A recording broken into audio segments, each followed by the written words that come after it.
여러분들에게 봉독해드린 민수기 1장 17절로부터 19절까지 말씀을 본문으로 해서 당신은 누구에게 속했나요? 라고 하는 제목의 말씀으로 오늘 아침같이 은혜를 나누고자 합니다. 당신은 누구에게 속했나요? 우리 자신에게 내가 누구에게 속한 자라고 오늘 세상을 향해 선포할 수 있는지 자신을 돌아보면서 하나님 앞에서 우리의 결단을 새롭게 하는 그런 축복의 시간이 되기를 간절히 소원합니다. 오늘은 여러분들이 잘 알고 계신 대로 예수 그리스도께서 나귀를 타시고 십자가에 못 박혀 죽으실 목적으로 예루살렘 성에 입성하시던 날을 기념하는 팜 선데이, 종려주일입니다. 사람들은 시편 118편의 찬양으로 찬양을 드리면서 예수님을 맞이하고 있었습니다. 앞에서 가고 뒤에서 따르는 무리들이 종려나무 가지를 꺾어들고 열광적으로 예수님을 찬양했습니다. 호산나 다윗의 자손이여 찬양을 받으시리로다.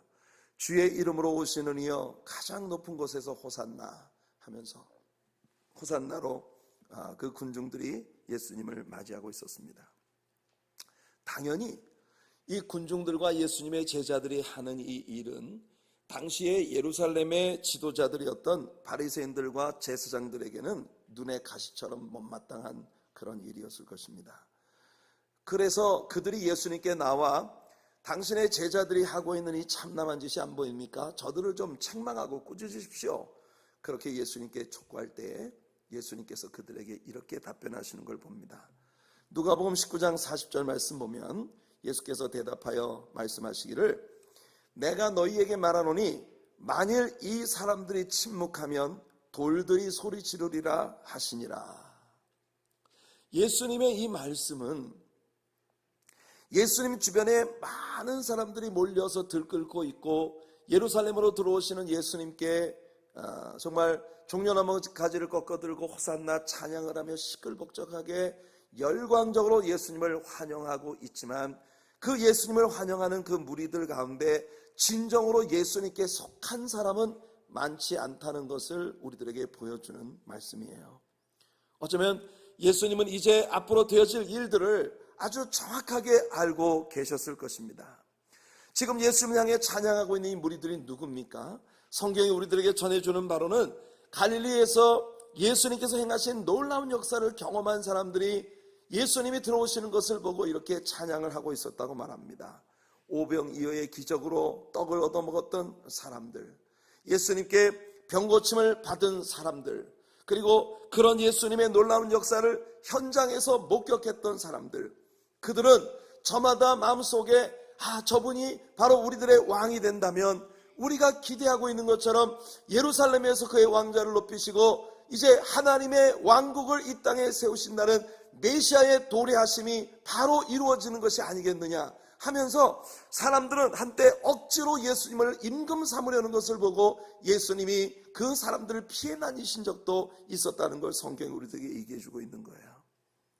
여러분, 지금 예루살렘으로 들어오시는 예수님을 보면서 시편 118편의 메시아 예언시 중에 하나인 바로 6월절마다 하나님께 올려드리던 그 찬양을 사람들은 부르며 그 예루살렘으로 들어오시는 예수님이 바로 건축자들의 버린 돌의 진모퉁이의 머릿돌이 되었다는 그분이시고, 그리고 그를 통해서 하나님이 그들을 구원하신다고 하는 호산나, Save us now, 이제 구원하소서, 이런 찬양으로 우리 하나님 앞에 영광을 돌리는 그런 열광적인 모습이 거기 전개되고 있었던 것이에요.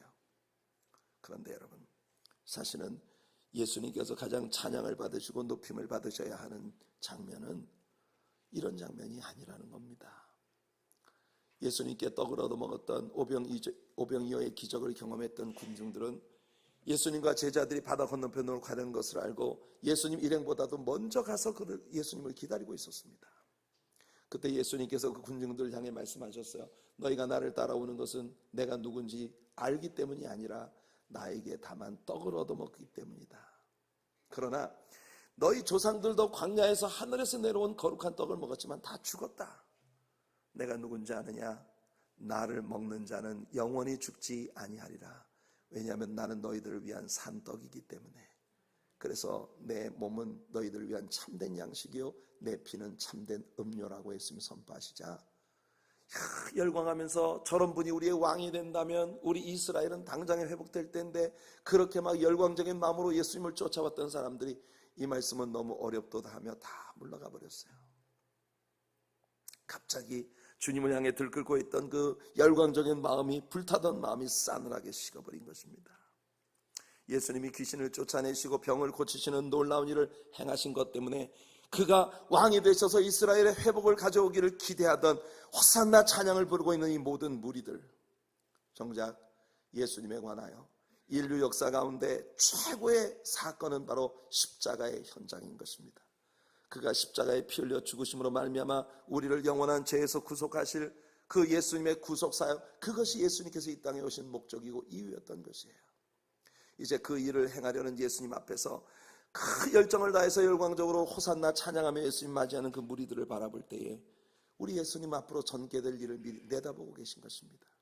정작 인류가 최고의 영광을, 이 역사 가운데 있었던 모든 찬양의 클라이맥스를 우리 주님 앞에 올려드려야 할 그 십자가의 사건이 펼쳐질 때 정작 인간들은 모두 다 침묵 모드에 들어가게 될 것입니다. 호산나 찬양하던 그 열광적인 무리들은 모두 쥐죽은 듯이 어디로 갔는지 흔적도 보이지 않을 거예요. 심지어 예수님을 따르던 제자들마저 예수님께 발뒤꿈치를 들고 이리저리 다 흩어져 버렸습니다. 내가 목자를 치니 양들이 흩어지리라는 스가랴 선지자의 예언이 정확하게 성취되어진 것이죠. 다만 그 십자가 주변에는 십자가에 못 박으라, 십자가에 못 박으라, 바라바를 놓아주시오, 내가 정녕 메시아거든, 너도 내려오고 우리도 구해봐라, 이와 같은 인간들의 처절한 외침들만이 정말 아비규환처럼 그렇게 끓어오르고 있었던 그런 순간이었습니다. 상천하지에 그 순간 예수님은 참으로 홀로 된 고독한 분이셨습니다. 이사야가 예언한 것처럼 하나님에게 마저 얼굴을 돌리고 보지 않음을 받은 자같이 완전히 고립되고 버려지고 그 고독한 자리에 내려지신 것입니다. 이때야말로 우리를 구속하기 위한 예수 그리스도의 그 위대한 사역에 대하여 찬양을 불러야 할 그 모든 사람들은 다 어디로 간 것일까요? 그때 성경이 우리들에게 전해주는 바로는 갑자기 지진이 나면서 돌들이 큰 소리로 터져나가더라. 여러분, 이 장면은 어찌 보면 예수님의 예언의 성취라고 할 수 있겠습니다. 이 사람들이 잠잠하면 돌들이 일어나서 소리 지르리라는, 예수님 주변에는 항상 섞인 무리들이 따르고 있습니다. 주께서 행하신 인간적인 도움에 대한 흥분된 마음, 그 감정에 기초한 얄팍한 신앙을 견지하는 무리들, 그러나 그들의 신앙은 항상 유동적이죠. 예수님으로 인하여 뭔가를 얻어먹으면 열심히 쫓아가다가 조금만 어려운 말씀이 오면 이 말씀은 어렵도다 다 물러가는 사람들, 기분 좋으면 목이 터지도록 찬양하다가 기분 상하면 언제 그랬느냐는 듯이 싸늘하게 식어버리는 그런 사람들, 감정적으로 심하게 흔들리는 연약한 믿음의 예수님의 추종자들을 비웃으면서 계속해서 예수님을 향해 채찍과 저주를 날리고 있었던 그 사람들을 여러분 생각해 보십시오. 이런 사람들이 항상 들끓고 있는 종교의 현장에서 여러분은 누구입니까? 여러분은 정녕 누구에게 속한 분들입니까? 오늘 우리가 읽은 민수기의 본문 말씀이 이것을 우리들에게 정확하게 고백하도록 촉구하고 있습니다. 오늘 우리는 이제 우리들의 성경 여행 민수기 편을 공식적으로 시작합니다.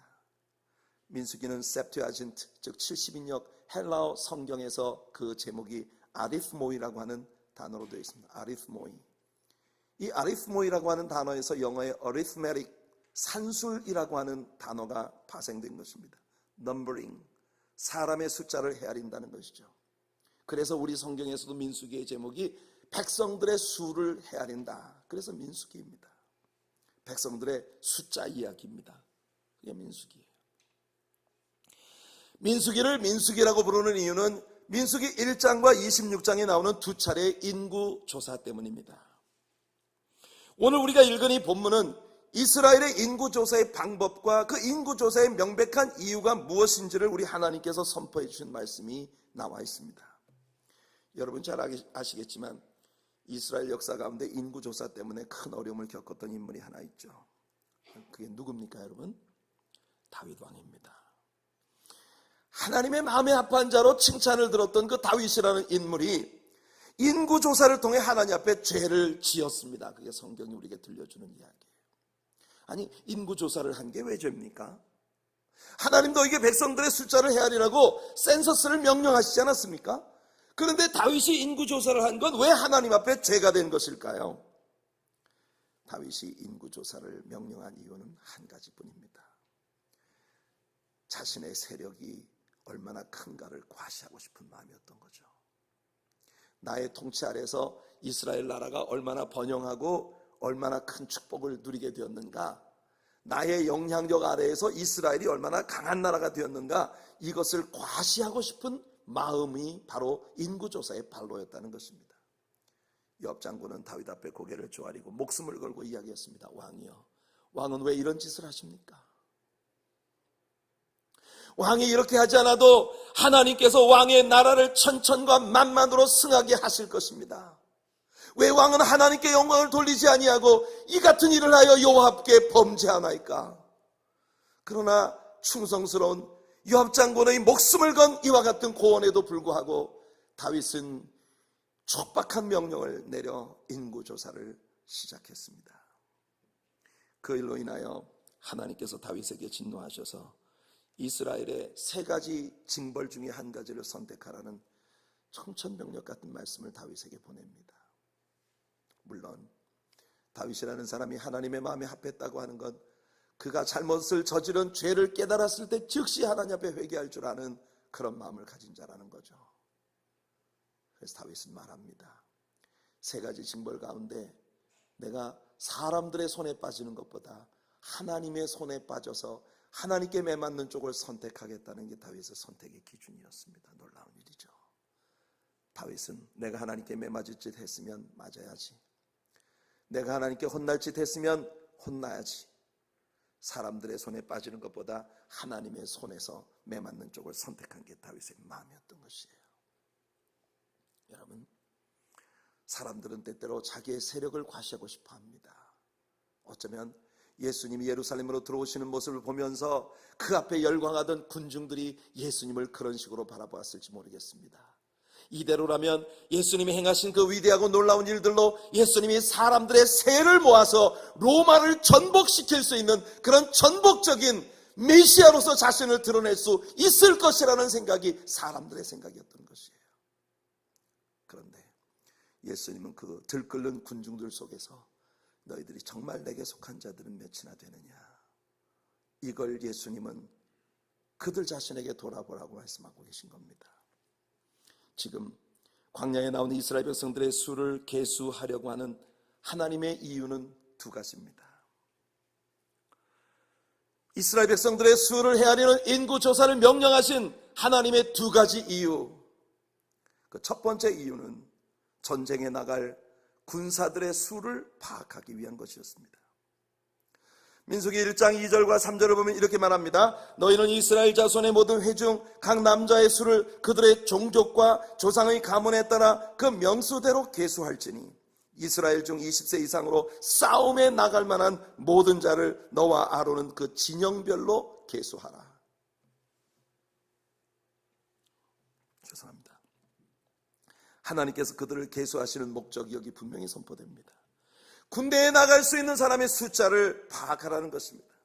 하나님께서는 이제부터 광야를 행진하는 이스라엘이라고 하는 이 나라를 너희는 여호와 하나님의 군대다라고 하는 걸 이 인구조사를 통해서 분명히 말씀하고 계신 것이에요. 백성들의 마음은 드디어 이제 우리가 전쟁을 준비하는구나 라고 하는 그런 마음이 심겨지게 되었을 것이에요. 사실 그들이 애굽에서 종살이할 때 그들의 군대가 되어야 할 필요는 없었습니다. 싸움은 애굽 군인들이 하고 자기들은 다만 그들의 발굽 아래에서 핍박과 박해를 받으며 노동이나 하는 그런 종살이를 하면 되었던 것이죠. 오히려 애굽 사람들과 싸워주신 건 우리 하나님이십니다. 하나님이 애굽과 대신 싸우시고 이스라엘 사람들은 애굽 사람들의 종살이를 하고 있던 것이 애굽에서의 그들의 형편이에요. 그러나 광야에 들어서면서부터 이제 상황이 달라졌습니다. 이제부터 그들은 싸움을 시작해야 하는 것입니다.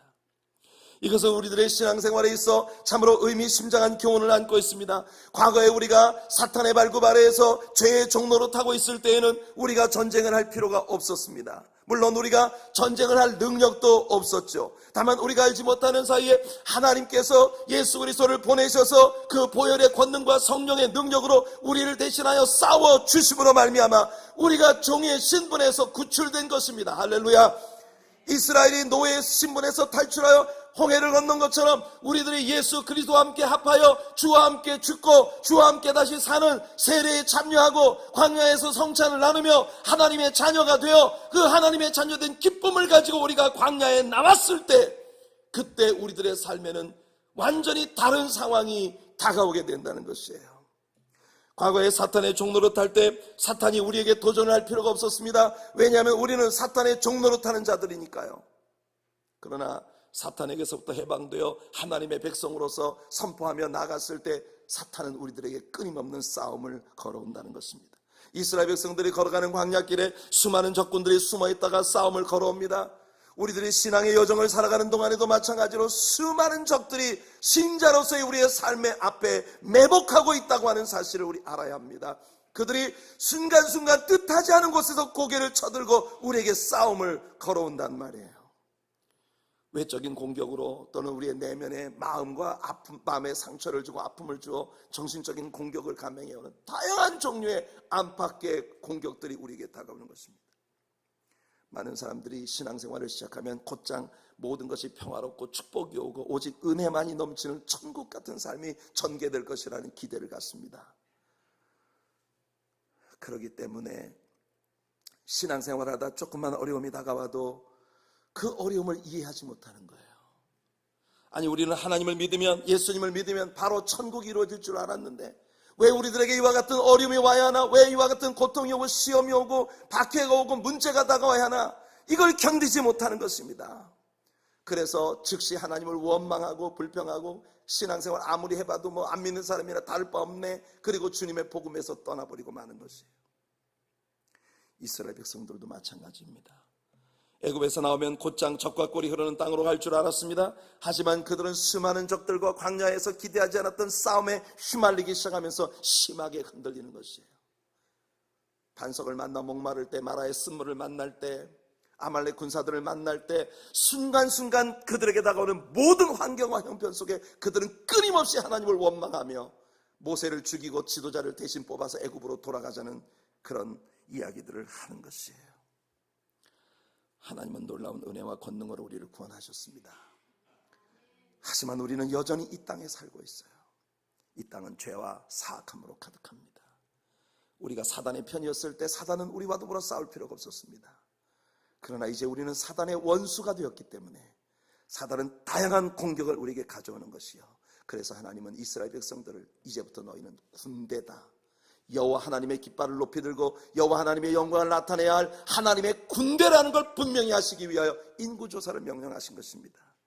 그래서 신약성에서 바울도 그 젊은 그의 제자 또는 믿음의 아들이었던 디모데에게 이렇게 권하고 있는 것이에요. 디모데후서 2장 3절을 보니 너는 그리스도 예수의 좋은 군사로, 좋은 병사로 나와 함께 고난을 받자고 말합니다. 디모데전서 6장 12절을 보니 믿음의 선한 싸움을 싸우라, 영생을 취하라, 이를 위하여 내가 부르심을 받았고 많은 증인 앞에서 선한 증언을 하였도다. 사랑하는 성도 여러분, 예수 그리스도의 좋은 병사로 저와 함께 다니십시다. 바울이 디모데에게 권했던 것처럼 예수 그리스도의 좋은 군사로 우리 함께 나아가도록 하십시다. 믿음의 선한 싸움을 싸우며 영생을 취하며 우리가 많은 증인들 앞에서 선한 예수 그리스도의 복음을 증거하며 나아가는 우리의 생이 되기를 축복합니다. 하나님께서 이스라엘 백성들에게 인구조사를 시키신 두 번째 이유가 여기에 소개됩니다. 그것은 그들이 모두 여호와 하나님께 소속된 사람들이라는 그 소속감을 부각시키기 위한 것이에요. 오늘 본문을 보면 그들의 인구조사의 방식이 소개됩니다. 오늘날 센서스를 하면 센서스를 하는 그 인구조사 자원봉사자들이 집집마다 돌아다니면서 사람들에게 묻습니다. 몇 명, 식구가 몇 명이고 어디에서 뭘 하고 있고 센서스를 하죠.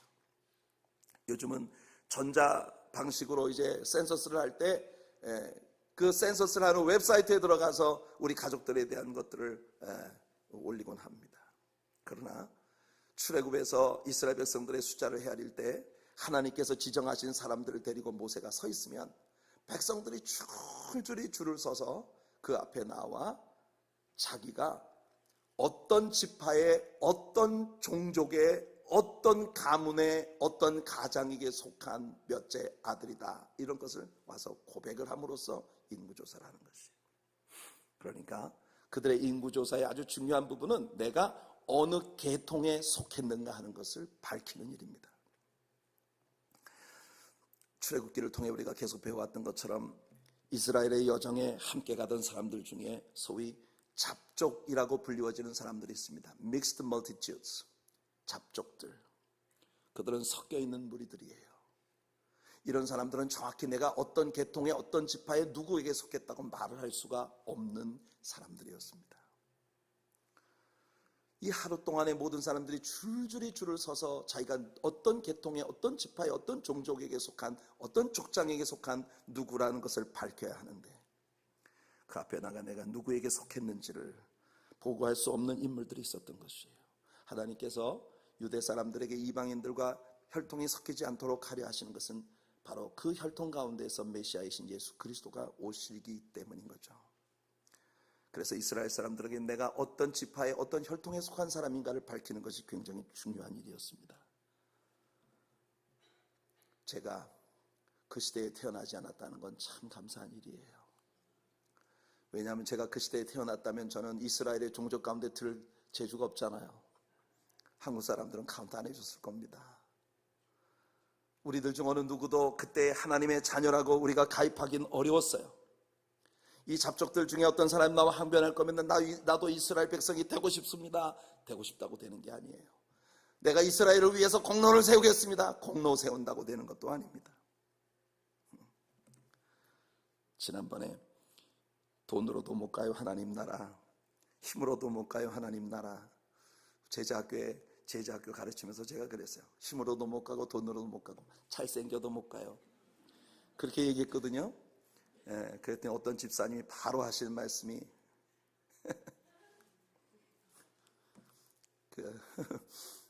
목사님 그런 걱정 안 해도 된다고 바로 얘기를 하시더라고요. 내 얼굴이 왜 갑자기 빨개지죠? 난 내가 못생겼다는 걸 비로소 알았습니다.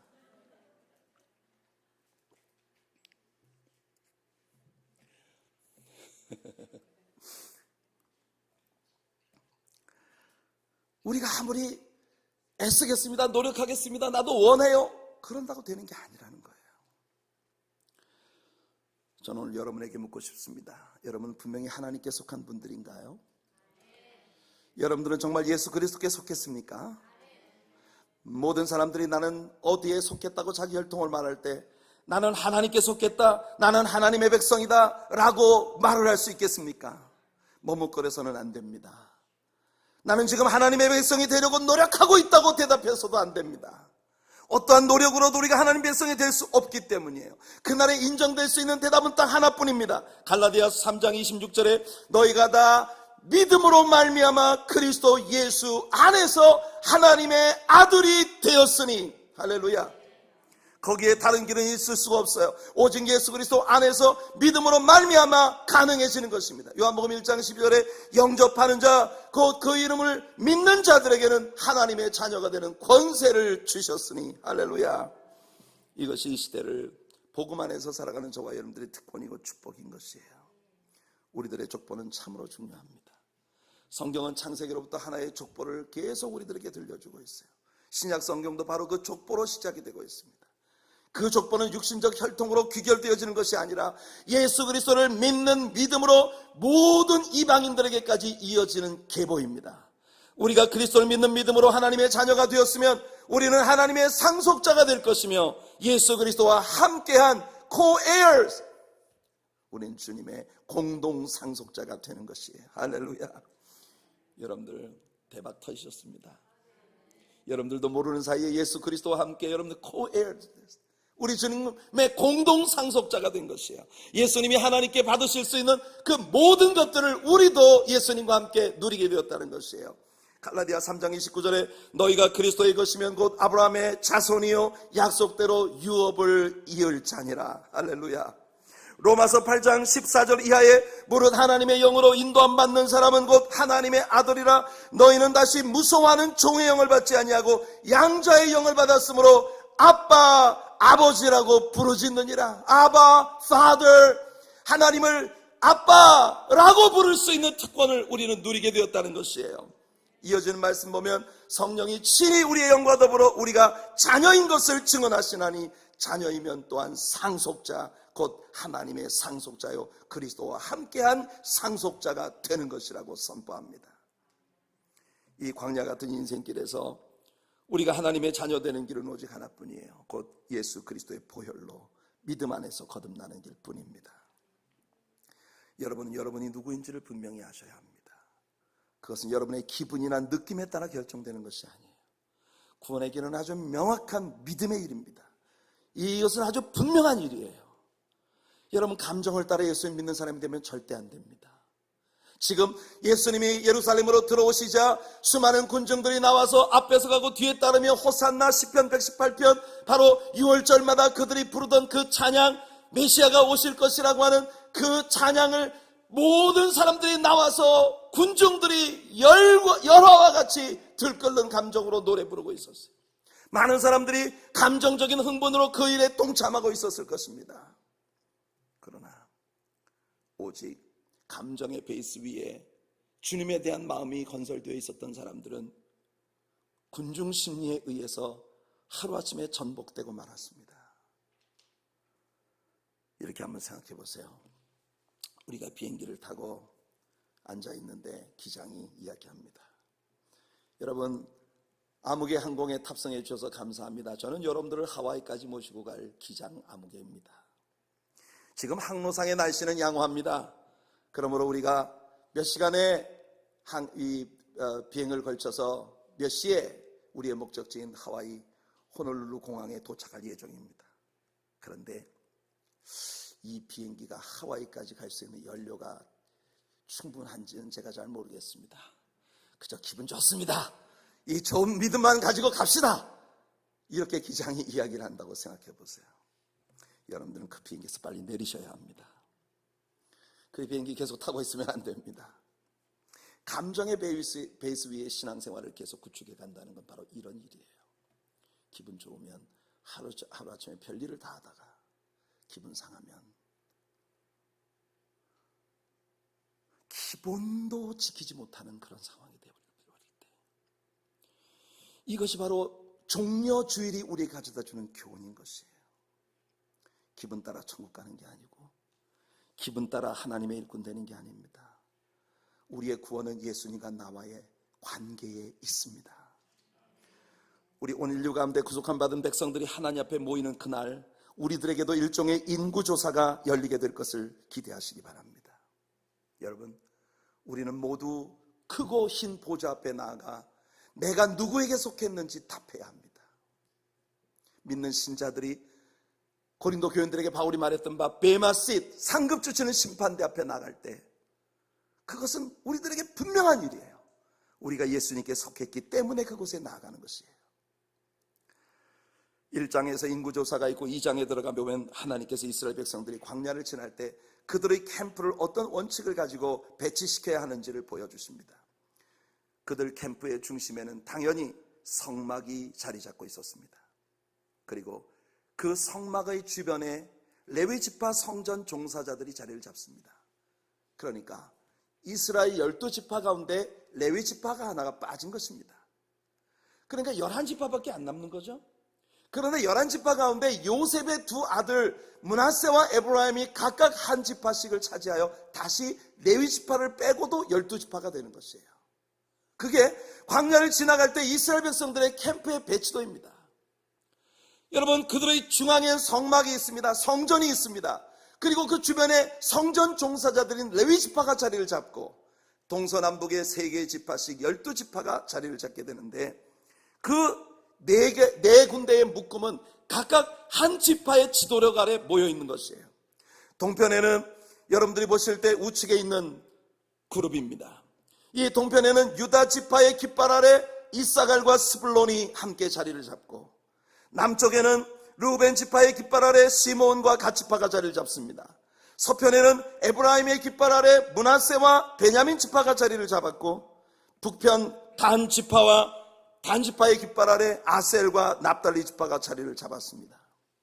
사실 성경의 어느 곳에서도 이스라엘 12지파가 모였던 그 네 가지 종류의 깃발이 무슨 깃발이었는지에 대해 말하고 있지 않습니다.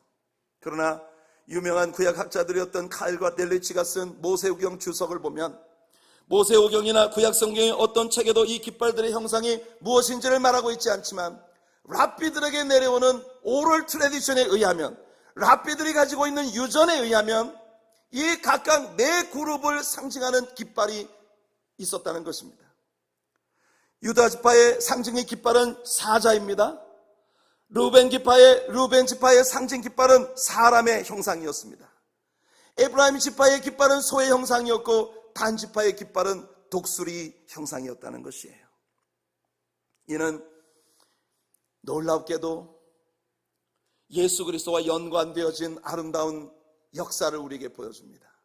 우리는 성경에서 에스겔과 이사야 그리고 세례 요한에 의하여 그들이 하늘에 올라가 하나님의 보좌를 경험하고 하나님의 보좌를 둘러선 four living creatures, 이 네 생물들, 즉 그룹 천사들이 하나님을 찬양하는 모습을 보았습니다. 그런데 이 네 생물들의 얼굴이 바로 지금 여러분들이 보신 대로 이 성막을 두르고 있는, 성막을 중심으로 모인 이스라엘 12지파의 상징적인 깃발의 형상이었다는 것이에요. 첫 번째 천사는 그 얼굴이 사자와 같고, 두 번째 천사는 그 얼굴이 소와 같고, 세 번째 천사는 그 얼굴이 사람의 모양이었으며, 네 번째 천사는 그 얼굴이 독수리의 문양이었다는 것입니다. 여러분, 놀랍게도 이 네 가지 형상은 복음서 안에 나타난 예수 그리스도의 모습을 우리에게 보여주는 그림이기도 합니다.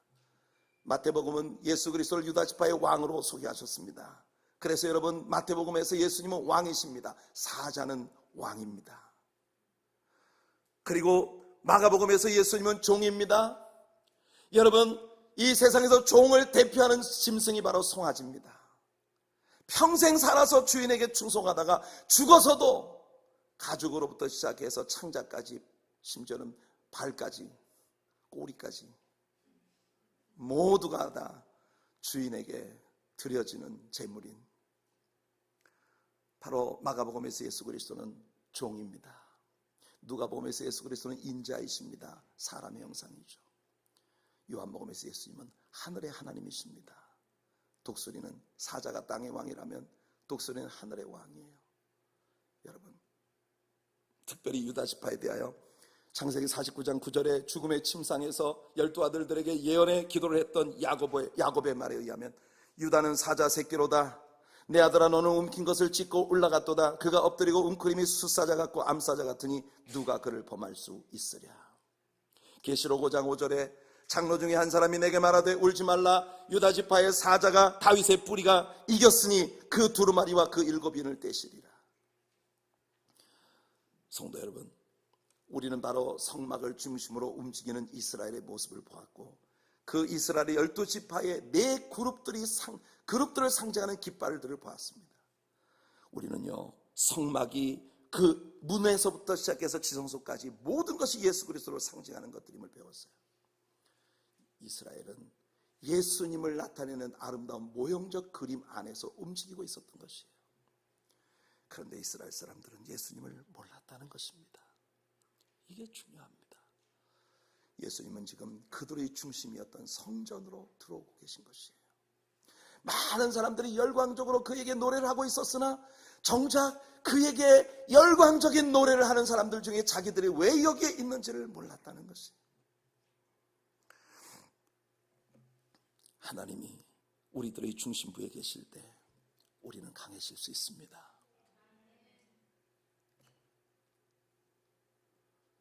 제가 좋아하는 찬양 가운데 이런 찬양이 있어요.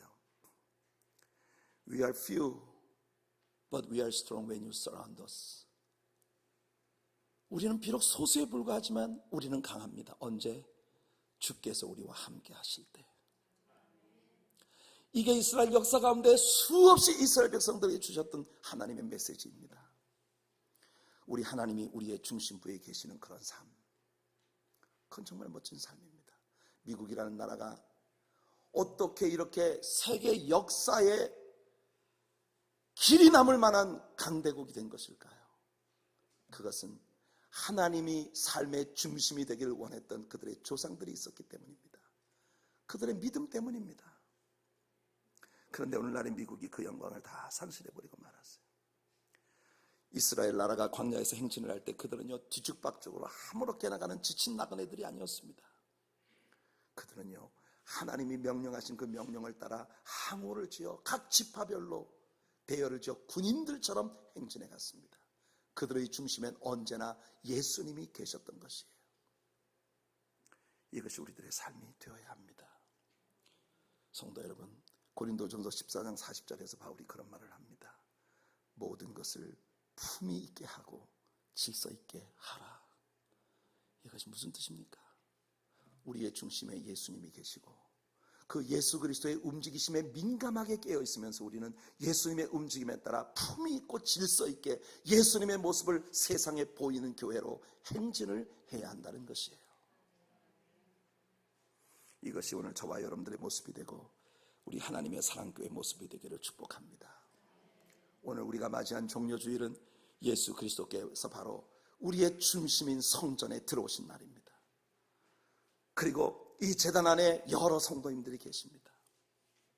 오늘 우리는 주님 앞에 호산나 찬양을 불렀습니다.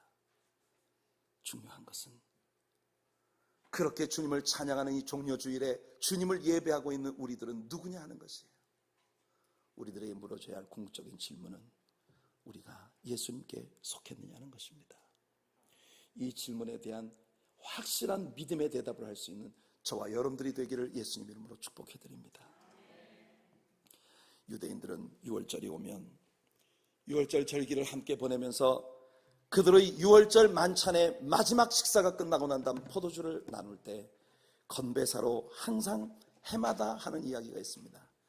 Next year in Jerusalem. 그것이 유대인들이, 오늘날도 오르토독스 주이시들이 6월절 잔치의 마지막 식사를 끝내고 포도주를 나누며 외치는 것이에요. 내년에는 예루살렘에서 6월절을 맞이합시다. 여러분, 어찌 보면 이것은 우리의 모골이 송연해지게 만드는 선포입니다. 이것은 바로 약속대로 예수님이 이 땅에 재림하실 날이 얼마나 시시각각 가까이 다가오는가 하는 것을 느끼게 만드는 것이에요. 오늘 종려주일이 어쩌면 우리가 이 땅 위에서 보내는 마지막 종려주일이 아닐지 누가 그렇지 않다고 장담할 수 있겠습니까? 성경에서 예수님의 재림에 관련된 모든 예언들이 성취되어진 이 마지막 때를 보고 있는 우리들 안에서 내년 6월절은 우리가 천국에서 맞이하는 것은 아닐까요? 여러분, 어디 가서 우리 목사님이 올해가 마지막 종려주일이라고 얘기했다 이렇게 얘기하시면 절대 안 됩니다. 난 그렇게 말한 적이 없어요. 역사를 바라볼 때 그럴 수도 있다는 걸 여러분들에게 나는 한번 찔러드렸을 뿐이에요. 우리말에 아다르고 어다르다고. Next year in Jerusalem. 유대인들이 6월절마다 선포하는 그 스테이트먼트는 오늘날 우리가 얼마나 경각심을 가지고 예수님과 나는 어떤 릴레이션십 안에 있는가를 확실하게 다시 점검을 해보아야 할 찬스를 제공해 주는 것입니다. 성도 여러분, 여러분은 누구에게 속하셨습니까? 그 질문에 대한 대답은 오직 여러분만 하실 수 있는 것이에요. 우리 같이 찬양 하나 합시다. 우리 주보에 나와 있는 11페이지에 나와 있는 찬양, 모든 능력과 모든 권세 모든 것 위에 뛰어나신 주님, 세상이 측량할 수 없는 지혜로 모든 만물 창조하셨네. 같이 한번 우리 찬양하시죠. 오늘 들은 말씀을 생각하면서 모든 것들 위에 뛰어나신 우리 주님께, 내가 주님께 소속된 하나님의 자녀로서의 명백한 믿음의 고백을 가지고 주님 앞에 같이 나갈 수 있게 되기를 바랍니다.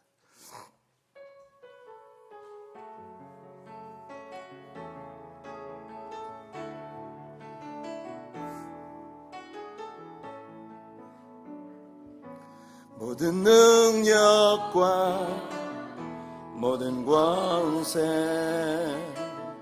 모든 것 위에 뛰어나신 주님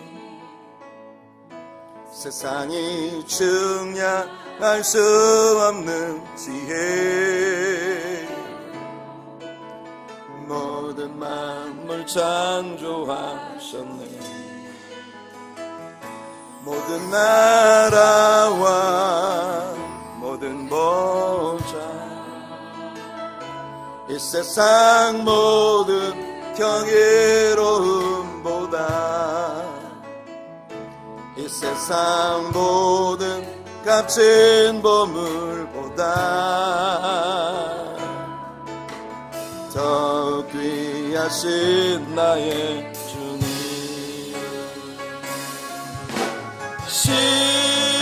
십자가 고통당하사 버림받고 외면당하셨네 짓밟힌 장미꽃처럼 나를 위해 죽으셨네 나의 주 한 번 더 할게요 모든 능력과 모든 권세 모든 것 위에 뛰어나신 주님 세상이 측량할 수 없는 지혜 모든 만물 창조하셨네 모든 나라와 모든 보좌 이 세상 모든 경이로움보다 이 세상 모든 값진 보물보다 더 귀하신 나의 주님 십자가 고통당하사 버림받고 외면당하셨네 짓밟힌 이 장미꽃처럼 나를 위해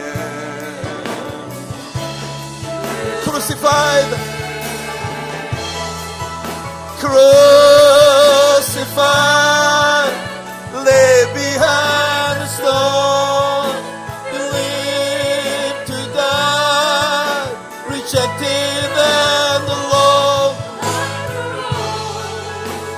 trampled on the ground you took the fall and thought of me 한 번 더 하겠습니다 crucified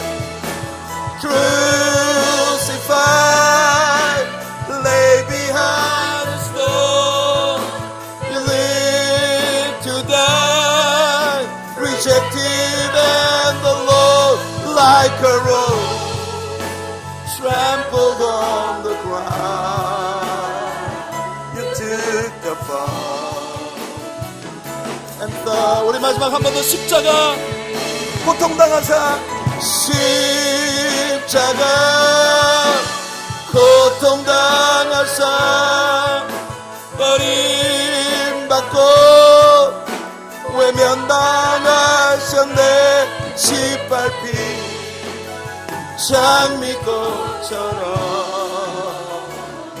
나를 위해 죽으셨네 나의